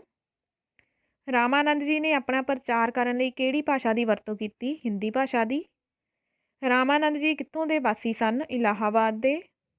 ਰਾਮਾਨੰਦ ਦੇ ਅਨੁਯਾਈਆਂ ਨੂੰ ਕੀ ਕਿਹਾ ਜਾਂਦਾ ਹੈ? ਅਵਧੂਤ। ਅਵਧੂਤ ਦਾ ਕੀ ਅਰਥ ਹੁੰਦਾ ਹੈ? ਬੰਧਨਾਂ ਤੋਂ ਮੁਕਤ। ਰਾਮਾਨੰਦ ਜੀ ਨੇ ਆਪਣਾ ਪ੍ਰਚਾਰ ਕਿਹੜੀ ਭਾਸ਼ਾ ਵਿੱਚ ਕੀਤਾ? ਹਿੰਦੀ ਭਾਸ਼ਾ ਵਿੱਚ। ਰਾਮਾਨੰਦ ਜੀ ਦੇ ਕਿਹੜੇ ਅਨੁਯਾਈ ਬਾਅਦ ਵਿੱਚ ਇੱਕ ਸੰਸਾਰ ਪ੍ਰਸਿੱਧ ਸੰਤ ਦੇ ਰੂਪ ਵਿੱਚ ਪ੍ਰਸਿੱਧ ਹੋਏ? ਸੰਤ ਕਬੀਰ ਜੀ ਜਿਹੜੇ ਸੀਗੇ ਰਾਮਾਨੰਦ ਜੀ ਦੇ ਅਨੁਯਾਈ ਸੀਗੇ। ਰਾਮਾਨੰਦ ਜੀ ਦੇ ਅਨੁਯਾਈਆਂ ਨੇ ਕਿਹੜੇ ਸਥਾਨ 'ਤੇ ਕਈ ਮੱਠਾਂ ਦੀ ਸਥਾਪਨਾ ਕੀਤੀ? ਉੱਤਰੀ ਭਾਰਤ ਵਿੱਚ। ਜ਼ਿਆਦਾਤਰ ਮੱਠ ਕਿਹਨਾਂ ਨਾਲ ਸੰਬੰਧਿਤ ਸਨ? ਪਾਠਸ਼ਾਲਾਵਾਂ ਅਤੇ ਗਊਸ਼ਾਲਾਵਾਂ ਨਾਲ। ਮੱਠ ਵਾਸੀ ਕਿਹੋ ਜਿਹੇ ਨਿਤਨੇਮ ਦੀ ਪਾਲਣਾ ਕਰਦੇ ਸੀ? ਜਿਹੜੇ ਮੱਠ ਵਿੱਚ ਰਹਿੰਦੇ ਸੀ ਮੱਠ ਵਾਸੀ ਕਰੜੇ ਨਿਤਨੇਮ ਦੀ ਪਾਲਣਾ ਕਰਦੇ ਸਨ। ਠੀਕ ਹੈ। ਸਵੇਰੇ ਉੱਠ ਕੇ ਕੀ ਆ? ਇਸ਼ਨਾਨ ਅਤੇ ਪੂਜਾ ਪਾਠ ਕਰਦੇ ਸੀ। ਇਸ ਤੋਂ ਬਾਅਦ ਮੱਠਾਂ ਦਾ ਕੰਮਕਾਜ ਕਰਦੇ ਸਨ। ਆਮ ਤੌਰ 'ਤੇ ਦਿਨ ਵਿੱਚ ਇੱਕ ਵਾਰ ਜਿਹੜਾ ਵਾ ਦੁਪਹਿਰ ਨੂੰ ਖਾਣਾ ਖਾਂਦੇ ਸੀਗੇ। ਠੀਕ ਹੈ। ਦੁਪਹਿਰ ਤੋਂ ਬਾਅਦ ਮੱਠਾਂ ਵਿੱਚ ਕਥਾ ਸੁਣਦੇ ਸਨ ਅਤੇ ਕੁਝ ਮੱਠ ਵਾਸੀ ਜਿਹੜੇ ਸੀ ਬੈਰਾਗੀਆਂ ਦੇ ਰੂਪ ਵਿੱਚ ਥਾਂ ਥਾਂ 'ਤੇ ਘੁੰਮਦੇ ਸਨ। ਇਹ ਹੁੰਦਾ ਸੀ ਉਹਨਾਂ ਦਾ ਜੀਵਨ। ਅੱਗੇ ਹੈ ਬੱਲਵਾਚਾਰਿਆ ਕਿਸ ਦੀ ਭਗਤੀ ਦੇ ਸਮਰਥਕ ਸਨ? ਜਿਹੜੇ ਬੱਲਵਾਚਾਰਿਆ ਸੀ ਉਹ ਕ੍ਰਿਸ਼ਨ ਦੀ ਭਗਤੀ ਦੇ ਸਮਰਥਕ ਸੀਗੇ। ਬੱਲਵਾਚਾਰਿਆ ਕਿਹੜੇ ਪਰਿਵਾਰ ਨਾਲ ਸੰਬੰਧ ਰੱਖਦੇ ਸਨ? ਤੇਲਗੂ ਬ੍ਰਾਹਮਣ ਪਰਿਵਾਰ ਜਿਹੜਾ ਸੀ ਉਹਦੇ ਨਾਲ ਸੰਬੰਧ ਰੱਖਦੇ ਸੀਗੇ ਇਹ। ਬੱਲਵਾਚਾਰਿਆ ਦਾ ਸਮਾਂ ਕੀ ਸੀ? 1479 ਤੋਂ ਲੈ ਕੇ 1531 ਈਸਵੀ ਤੱਕ ਦਾ ਸਮਾਂ ਰਿਹਾ ਇਹਨਾਂ ਦਾ। ਬੱਲਵਾਚਾਰਿਆ ਨੇ ਮੰਦਰ ਦੀ ਸਥਾਪਨਾ ਕਿੱਥੇ ਕੀਤੀ? ਮਥੁਰਾ ਨੇੜੇ ਗੋਵਰਧਨ ਵਿੱਚ ਇਹਨਾਂ ਨੇ ਮੰਦਰ ਦੀ ਸਥਾਪਨਾ ਕੀਤੀ ਆ। ਬੱਲਵਾਚਾਰਿਆ ਸ਼੍ਰੀ ਕ੍ਰਿਸ਼ਨ ਦੀ ਕਿਸ ਰੂਪ ਵਿੱਚ ਪੂਜਾ ਕਰਦੇ ਸਨ? ਸ਼੍ਰੀਨਾਥ ਦੇ ਰੂਪ ਵਿੱਚ। ਬੱਲਵਾਚਾਰਿਆ ਦੇ ਅਨੁਯਾਈਆਂ ਵਿੱਚ ਪੂਜਾ ਕਰਨ ਦੀ ਕਿਹੜੀ ਰੀਤੀ ਪ੍ਰਚਲਿਤ ਸੀ? ਪੂਜਾ ਦਾ ਕੰਮ ਜਿਹੜਾ ਸੀਗਾ ਸ਼ੰਖ ਵਜਾ ਕੇ ਅਤੇ ਟੱਲ ਵਜਾ ਕੇ ਸ਼ੁਰੂ ਕਰਦੇ ਸਨ। ਇਸ ਤੋਂ ਪਿੱਛੋਂ ਭਗਵਾਨ ਨੂੰ ਜਗਾ ਕੇ ਉਸ ਨੂੰ ਪ੍ਰਸ਼ਾਦ ਜਿਹੜਾ ਸੀ ਭੇਂਟ ਕਰਦੇ ਸਨ। ਫਿਰ ਉਸ ਦੀ ਆਰਤੀ ਉਤਾਰੀ ਜਾਂਦੀ ਸੀ। ਇਸ ਮਗਰੋਂ ਭਗਵਾਨ ਨੂੰ ਇਸ਼ਨਾਨ ਕਰਾ ਕੇ ਨਵੇਂ ਵਸਤਰ ਪਹਿਨਾਏ ਜਾਂਦੇ ਅਤੇ ਭੋਜਨ ਦਾ ਭੋਗ ਲਵਾਇਆ ਜਾਂਦਾ ਸੀ। ਗਊਆਂ ਨੂੰ ਚਰਾਉਣ ਲਈ ਬਾਹਰ ਲਿਜਾਇਆ ਜਾਂਦਾ ਸੀ ਅਤੇ ਦੁਪਹਿਰ ਨੂੰ ਕੀ ਆ ਭਗਵਾਨ ਨੂੰ ਭੋਜਨ ਦਾ ਭੋਗ ਲਗਾ ਕੇ ਆਰਤੀ ਉਤਾਰੀ ਜਾਂਦੀ ਸੀ ਅਤੇ ਰਾਤ ਨੂੰ ਭਗਵਾਨ ਨੂੰ ਭੋਜਨ ਕਰਾ ਕੇ ਆਰਾਮ ਕਰਨ ਦਿੱਤਾ ਜਾਂਦਾ ਸੀਗਾ। ਅੱਗੇ ਹੈ ਵੈਸ਼ਨਵ ਧਰਮ ਦਾ ਜਨਮਦਾਤਾ ਕਿਸ ਭਗਤੀ ਸੰਤ ਨੂੰ ਕਿਹਾ ਜਾਂਦਾ ਹੈ? ਚੇਤੰਨਿਆ ਮਹਾਂਪ੍ਰਭੂ ਨੂੰ। ਚੇਤੰਨਿਆ ਮਹਾਂਪ੍ਰਭੂ ਦਾ ਜਨਮ ਕਦੋਂ ਹੋਇਆ? 1485 ਈਸਵੀ ਵਿੱਚ। ਚੇਤੰਨਿਆ ਮਹਾਂਪ੍ਰਭੂ ਦਾ ਜਨਮ ਕਿੱਥੇ ਹੋਇਆ? ਬੰਗਾਲ ਦੇ ਨਾਦੀਆ ਨਾਂ ਦੇ ਇੱਕ ਪਿੰਡ ਵਿੱਚ। ਚੇਤੰਨਿਆ ਮਹਾਂਪ੍ਰਭੂ ਅਨੁਸਾਰ ਸਭ ਤੋਂ ਵੱਡਾ ਕੌਣ ਹੈ? ਕ੍ਰਿਸ਼ਨ। ਚੇਤੰਨਿਆ ਮਹਾਂਪ੍ਰਭੂ ਅਨੁਸਾਰ ਕ੍ਰਿਸ਼ਨ ਨੂੰ ਕਿਵੇਂ ਪ੍ਰਾਪਤ ਕੀਤਾ ਜਾ ਸਕਦਾ ਹੈ? ਭਗਤੀ ਦੁਆਰਾ। ਚੇਤੰਨਿਆ ਮਹਾਂਪ੍ਰਭੂ ਅਨੁਸਾਰ ਭਗਤੀ ਕਿਵੇਂ ਕੀਤੀ ਜਾ ਸਕਦੀ ਹੈ? ਕ੍ਰਿਸ਼ਨ ਦਾ ਕੀਰਤਨ ਕਰਕੇ, ਗੀਤਾ ਦਾ ਪਾਠ ਸੁਣ ਕੇ ਅਤੇ ਪਵਿੱਤਰ ਮਨੁੱਖਾਂ ਦੀ ਸੰਗਤ ਕਰਕੇ। ਚੇਤੰਨਿਆ ਮਹਾਂਪ੍ਰਭੂ ਨੇ ਕਿਸ ਦਾ ਖੰਡਨ ਕੀਤਾ? ਜਾਤ ਪਾਤ ਦਾ ਖੰਡਨ ਕੀਤਾ ਅਤੇ ਆਪਸੀ ਭਾਈਚਾਰੇ 'ਤੇ ਜ਼ੋਰ ਦਿੱਤਾ। ਚੇਤੰਨਿਆ ਮਹਾਂਪ੍ਰਭੂ ਦੀ ਕੀਰਤਨ ਪ੍ਰਥਾ ਕੀ ਸੀ? ਮਤਲਬ ਜਿਹੜੀ ਸੀ ਉਹਦੀ ਕੀ ਵਿਸ਼ੇਸ਼ਤਾ ਸੀ? ਇਸ ਵਿੱਚ ਭਜਨਾਂ ਅਤੇ ਗਾਇਨ ਦੇ ਨਾਲ ਨਾਲ ਸੰਗੀਤ ਅਤੇ ਨਾਚ ਵੀ ਹੁੰਦਾ ਸੀਗਾ। ਚੇਤੰਨਿਆ ਅਨੁਸਾਰ ਮਨੁੱਖ ਦਾ ਉੱਤਮ ਉਦੇਸ਼ ਕੀ ਸੀਗਾ? ਮੁਕਤੀ ਪ੍ਰਾਪਤ ਕਰਕੇ ਗੋਲੋਕ ਵਿੱਚ ਜਾਣਾ ਸੀ ਤਾਂ ਜੋ ਉੱਥੇ ਰਾਧਾ ਕ੍ਰਿਸ਼ਨ ਦੀ ਸਦੀਵੀ ਸੇਵਾ ਕੀਤੀ ਜਾ ਸਕੇ। ਕੀਰਤਨ ਪ੍ਰਥਾ ਕਿਸਨੇ ਸ਼ੁਰੂ ਕੀਤੀ? ਚੇਤੰਨਿਆ ਮਹਾਂਪ੍ਰਭੂ ਜਿਹੜੇ ਸੀ ਉਹਨਾਂ ਨੇ ਕੀਰਤਨ ਪ੍ਰਥਾ ਸ਼ੁਰੂ ਕੀਤੀ ਸੀ। ਇੰਪੋਰਟੈਂਟ ਕੁਐਸਚਨ ਆ। ਚੇਤੰਨਿਆ ਮਹਾਂਪ੍ਰਭੂ ਨੇ ਆਪਣੇ ਜੀਵਨ ਦੇ ਆਖਰੀ 20 ਸਾਲ ਕਿੱਥੇ ਬਿਤਾਏ? ਜਗਨਨਾਥਪੁਰੀ ਉੜੀਸਾ ਦੇ ਵਿੱਚ। ਚੇਤੰਨਿਆ ਮਹਾਂਪ੍ਰਭੂ ਦੀ ਮੌਤ ਕਦੋਂ ਹੋਈ? 1533 ਈਸਵੀ ਵਿੱਚ। ਵੈਸ਼ਨਵ ਭਗਤੀ ਦਾ ਪ੍ਰਚਾਰ ਕਰਨ ਵਾਲੇ ਹੋਰ ਭਗਤਾਂ ਦੇ ਨਾਂ ਦੱਸੋ? ਜੈਦੇਵ ਹੋ ਗਿਆ, ਮੀਰਾਬਾਈ ਹੋ ਗਈ, ਠੀਕ ਹੈ, ਤੁਲਸੀਦਾਸ, ਸੂਰਦਾਸ, ਇਹ ਸਾਰੇ ਕੀ ਨੇ? ਵੈਸ਼ਨਵ ਭਗਤੀ ਦੇ ਪ੍ਰਚਾਰਕ ਹੋਏ ਨੇ। ਸੰਤ ਕਿਹਨਾਂ ਨੂੰ ਕਿਹਾ ਜਾਂਦਾ ਸੀ? ਜਿਹੜੇ ਭਗਤ ਅਵਤਾਰਾਂ ਅਤੇ ਮੂਰਤੀ ਪੂਜਾ ਦੇ ਵਿਰੁੱਧ ਸਨ ਉਹਨਾਂ ਨੂੰ ਸੰਤ ਕਿਹਾ ਜਾਂਦਾ ਸੀ। ਸੰਤਾਂ ਦੁਆਰਾ ਚਲਾਈ ਗਈ ਲਹਿਰ ਨੂੰ ਕੀ ਕਿਹਾ ਜਾਂਦਾ ਸੀ? ਸੰਤ ਲਹਿਰ। ਮਹਾਰਾਸ਼ਟਰ ਦੇ ਸਭ ਤੋਂ ਪ੍ਰਸਿੱਧ ਸੰਤ ਕੌਣ ਸਨ? ਸੰਤ ਨਾਮਦੇਵ। ਉਹਨਾਂ ਦਾ ਜੀਵਨ ਕਾਲ ਸੀਗਾ 1270 ਤੋਂ ਲੈ ਕੇ 1350 ਈਸਵੀ ਤੱਕ। ਸੰਤ ਨਾਮਦੇਵ ਨੇ ਕਿਹੜੇ ਅੰਧ ਵਿਸ਼ਵਾਸਾਂ ਦਾ ਖੰਡਨ ਕੀਤਾ? ਤੀਰਥ ਯਾਤਰਾ, ਮੂਰਤੀ ਪੂਜਾ, ਯੱਗ, ਬਲੀ, ਸੰਸਕਾਰ ਅਤੇ ਵਰਤਾਂ ਦਾ। ਸੰਤ ਨਾਮਦੇਵ ਦੇ ਪਰਮਾਤਮਾ ਪ੍ਰਤੀ ਕੀ ਵਿਚਾਰ ਸਨ? ਪਰਮਾਤਮਾ ਨਿਰੰਕਾਰ ਹੈ, ਸਰਬ ਸ਼ਕਤੀਮਾਨ ਹੈ ਅਤੇ ਸਰਬ ਵਿਆਪੀ ਹੈ। ਕਿਹਦੇ ਅਕੋਰਡਿੰਗ? ਸੰਤ ਨਾਮਦੇਵ ਜੀ ਦੇ ਅਕੋਰਡਿੰਗ। ਨਾਮਦੇਵ ਨੇ ਲੋਕਾਂ ਨੂੰ ਕਿਹੋ ਜਿਹਾ ਜੀਵਨ ਬਤੀਤ ਕਰਨ ਲਈ ਪ੍ਰੇਰਿਤ ਕੀਤਾ? ਪਵਿੱਤਰ ਜੀਵਨ ਅਤੇ ਉਹਨਾਂ ਨੇ ਆਪਸੀ ਭਾਈਚਾਰੇ ਦਾ ਵੀ ਪ੍ਰਚਾਰ ਕੀਤਾ। ਸੰਤ ਨਾਮਦੇਵ ਜੀ ਨੇ ਪੰਜਾਬ ਦੇ ਕਿਹੜੇ ਪਿੰਡ ਨੂੰ ਆਪਣੇ ਪ੍ਰਚਾਰ ਦਾ ਕੇਂਦਰ ਬਣਾਇਆ? ਪਿੰਡ ਘੁਮਾਣ, ਜੋ ਕਿ ਗੁਰਦਾਸਪੁਰ ਜ਼ਿਲ੍ਹੇ ਦੇ ਵਿੱਚ ਆ। ਨਾਮਦੇਵ ਨੇ ਆਪਣੇ ਭਜਨਾਂ ਦੀ ਰਚਨਾ ਕਿਹੜੀਆਂ ਭਾਸ਼ਾਵਾਂ ਵਿੱਚ ਕੀਤੀ? ਮਰਾਠੀ, ਹਿੰਦੀ ਅਤੇ ਪੰਜਾਬੀ ਭਾਸ਼ਾਵਾਂ ਦੇ ਵਿੱਚ। ਨਾਮਦੇਵ ਦੇ ਭਜਨਾਂ ਨੂੰ ਕਿਸ ਵਿੱਚ ਦਰਜ ਕੀਤਾ ਗਿਆ ਹੈ? ਸ੍ਰੀ ਗੁਰੂ ਗ੍ਰੰਥ ਸਾਹਿਬ ਜੀ ਵਿੱਚ। ਸੰਤ ਕਬੀਰ ਜੀ ਦਾ ਜਨਮ ਕਦੋਂ ਹੋਇਆ? 1398 ਈਸਵੀ ਵਿੱਚ। ਕਬੀਰ ਜੀ ਦਾ ਜਨਮ ਕਿੱਥੇ ਹੋਇਆ? ਬਨਾਰਸ ਵਿਖੇ। ਕਬੀਰ ਜੀ ਦਾ ਜਨਮ ਕਿਹੜੇ ਪਰਿਵਾਰ ਵਿੱਚ ਹੋਇਆ? ਇੱਕ ਹਿੰਦੂ ਪਰਿਵਾਰ ਵਿੱਚ। ਸੰਤ ਕਬੀਰ ਜੀ ਦਾ ਪਾਲਣ ਪੋਸ਼ਣ ਕਿਸਨੇ ਕੀਤਾ? ਨੀਰੂ ਅਤੇ ਨੀਮਾ ਨਾਮਕ ਜੁਲਾਹਾ ਪਤੀ ਪਤਨੀ ਨੇ ਸੰਤ ਕਬੀਰ ਜੀ ਦੀ ਪਤਨੀ ਦਾ ਨਾਂ ਕੀ ਸੀ? ਲੋਈ। ਉਹਨਾਂ ਦੇ ਘਰ ਕਮਾਲ ਅਤੇ ਕਮਾਲੀ ਨਾਂ ਦੇ 2 ਬੱਚਿਆਂ ਨੇ ਜਨਮ ਲਿਆ। ਕਬੀਰ ਜੀ ਨੇ ਹਿੰਦੂ ਧਰਮ ਦੇ ਧਾਰਮਿਕ ਸਾਹਿਤ ਅਤੇ ਰਸਮਾਂ ਰਿਵਾਜਾਂ ਬਾਰੇ ਕਿਸ ਤੋਂ ਜਾਣਕਾਰੀ ਪ੍ਰਾਪਤ ਕੀਤੀ? ਸੰਤ ਗੋਸਾਈ ਅਸ਼ਟਾਨੰਦ ਤੋਂ। ਕਬੀਰ ਜੀ ਨੇ ਮੁਸਲਿਮ ਧਰਮ ਦੇ ਧਾਰਮਿਕ ਸਾਹਿਤ ਅਤੇ ਰਸਮਾਂ ਰਿਵਾਜਾਂ ਬਾਰੇ ਕਿਸ ਤੋਂ ਜਾਣਕਾਰੀ ਪ੍ਰਾਪਤ ਕੀਤੀ? ਪੀਰ ਤੱਕੀ ਤੋਂ। ਭਗਤ ਕਬੀਰ ਜੀ ਕਿਸ ਦੇ ਚੇਲੇ ਸਨ? ਭਗਤ ਰਾਮਾਨੰਦ ਦੇ। ਕਬੀਰ ਜੀ ਨੇ ਕਿਹੜੀਆਂ ਬੁਰਾਈਆਂ ਦਾ ਵਿਰੋਧ ਕੀਤਾ? ਮੂਰਤੀ ਪੂਜਾ, ਜਾਤੀ ਪ੍ਰਥਾ, ਬਾਲ ਵਿਆਹ ਤੇ ਸਤੀ ਪ੍ਰਥਾ ਦਾ। ਕਬੀਰ ਜੀ ਨੇ ਕਿਸ ਵਿੱਚ ਭਗਤੀ ਸਾਹਿਤ ਦੀ ਰਚਨਾ ਕੀਤੀ? ਰਮਾਇਣੀ ਸ਼ਬਦ, ਸਾਖੀ ਅਤੇ ਸੰਦਾਂ ਦੇ ਵਿੱਚ। ਕਬੀਰ ਜੀ ਦੇ ਸ਼ਬਦ ਕਿਸ ਵਿੱਚ ਦਰਜ ਕੀਤੇ ਗਏ ਹਨ? ਸ੍ਰੀ ਗੁਰੂ ਗ੍ਰੰਥ ਸਾਹਿਬ ਜੀ ਵਿੱਚ।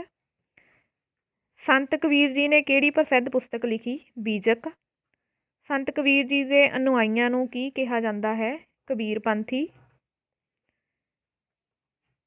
ਕਬੀਰ ਦੀ ਮੌਤ ਕਿੱਥੇ ਹੋਈ? ਜਿਹੜੇ ਕਬੀਰ ਜੀ ਸੀ ਇਹਨਾਂ ਦੀ ਮੌਤ ਉੱਤਰ ਪ੍ਰਦੇਸ਼ ਵਿੱਚ ਗੋਰਖਪੁਰ ਜ਼ਿਲ੍ਹੇ ਦੇ ਵਿੱਚ ਮਗਰ ਨਾਮੀ ਜਗ੍ਹਾ 'ਤੇ 1518 ਈਸਵੀ ਵਿੱਚ ਹੋਈ।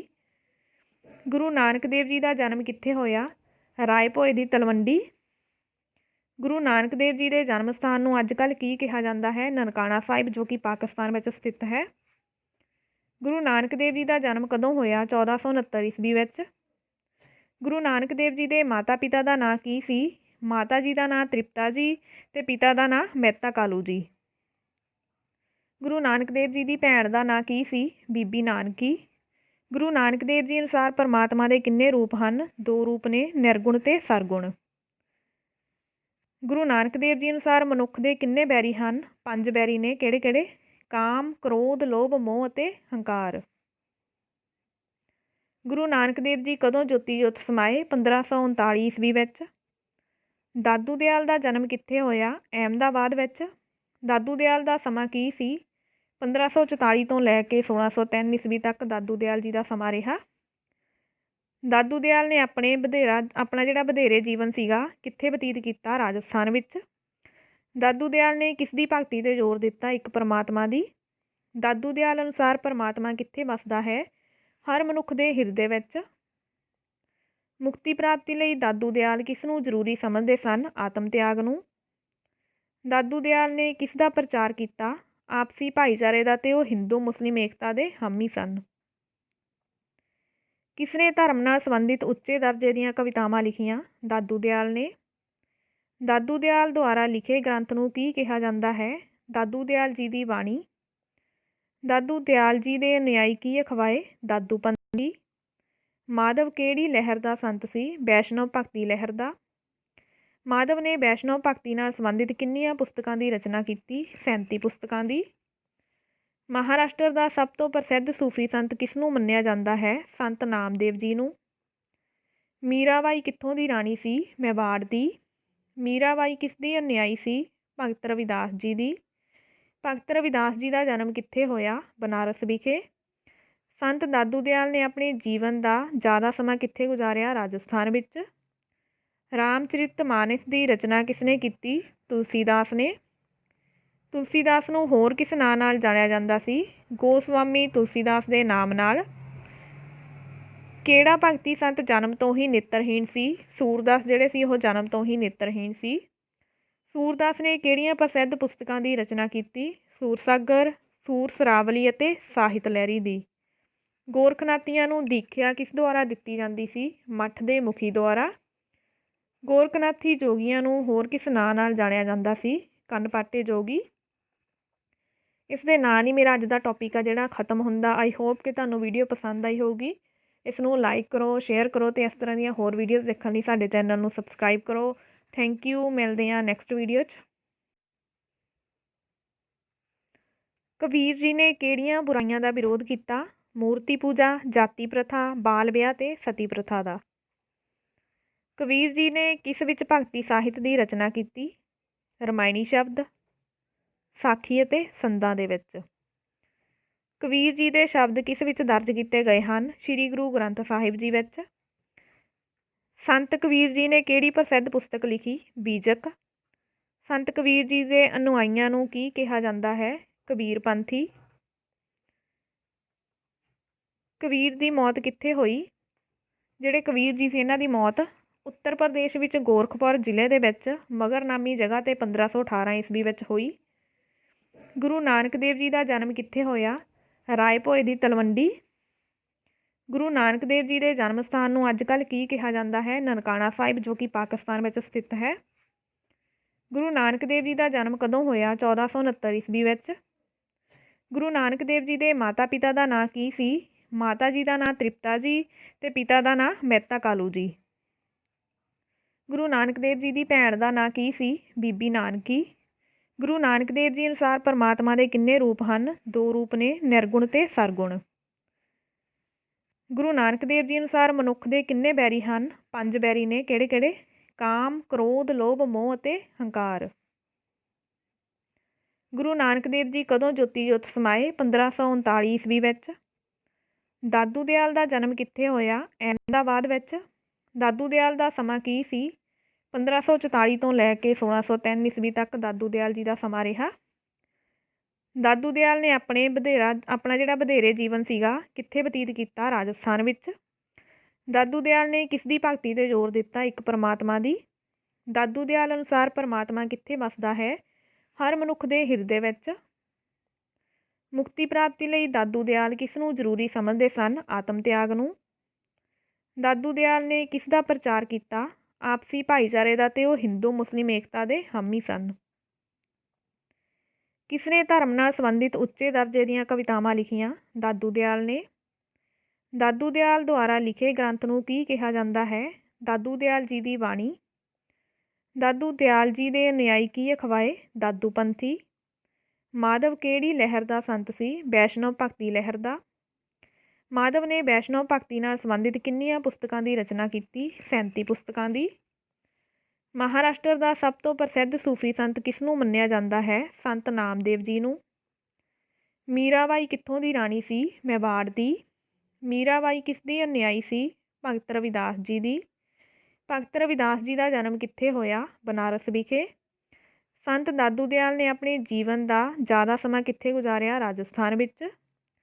ਰਾਮਚਰਿਤ ਮਾਨਸ ਦੀ ਰਚਨਾ ਕਿਸ ਨੇ ਕੀਤੀ? ਤੁਲਸੀਦਾਸ ਨੇ। ਤੁਲਸੀਦਾਸ ਨੂੰ ਹੋਰ ਕਿਸ ਨਾਂ ਨਾਲ ਜਾਣਿਆ ਜਾਂਦਾ ਸੀ? ਗੋਸਵਾਮੀ ਤੁਲਸੀਦਾਸ ਦੇ ਨਾਮ ਨਾਲ। ਕਿਹੜਾ ਭਗਤੀ ਸੰਤ ਜਨਮ ਤੋਂ ਹੀ ਨੇਤਰਹੀਣ ਸੀ? ਸੂਰਦਾਸ ਜਿਹੜੇ ਸੀ ਉਹ ਜਨਮ ਤੋਂ ਹੀ ਨੇਤਰਹੀਣ ਸੀ। ਸੂਰਦਾਸ ਨੇ ਕਿਹੜੀਆਂ ਪ੍ਰਸਿੱਧ ਪੁਸਤਕਾਂ ਦੀ ਰਚਨਾ ਕੀਤੀ? ਸੂਰਸਾਗਰ, ਸੂਰ ਸਰਾਵਲੀ ਅਤੇ ਸਾਹਿਤ ਲਹਿਰੀ ਦੀ। ਗੋਰਖਨਾਥੀਆਂ ਨੂੰ ਦੀਖਿਆ ਕਿਸ ਦੁਆਰਾ ਦਿੱਤੀ ਜਾਂਦੀ ਸੀ? ਮੱਠ ਦੇ ਮੁਖੀ ਦੁਆਰਾ। ਗੋਰਖਨਾਥੀ ਜੋਗੀਆਂ ਨੂੰ ਹੋਰ ਕਿਸ ਨਾਂ ਨਾਲ ਜਾਣਿਆ ਜਾਂਦਾ ਸੀ? ਕੰਨਪਾਟੇ ਜੋਗੀ। ਇਸ ਦੇ ਨਾਲ ਹੀ ਮੇਰਾ ਅੱਜ ਦਾ ਟੌਪਿਕ ਆ ਜਿਹੜਾ ਖ਼ਤਮ ਹੁੰਦਾ। ਆਈ ਹੋਪ ਕਿ ਤੁਹਾਨੂੰ ਵੀਡੀਓ ਪਸੰਦ ਆਈ ਹੋਊਗੀ। ਇਸ ਨੂੰ ਲਾਈਕ ਕਰੋ, ਸ਼ੇਅਰ ਕਰੋ ਅਤੇ ਇਸ ਤਰ੍ਹਾਂ ਦੀਆਂ ਹੋਰ ਵੀਡੀਓਜ਼ ਦੇਖਣ ਲਈ ਸਾਡੇ ਚੈਨਲ ਨੂੰ ਸਬਸਕ੍ਰਾਈਬ ਕਰੋ। Thank you. ਮਿਲਦੇ ਹਾਂ ਨੈਕਸਟ ਵੀਡੀਓ 'ਚ।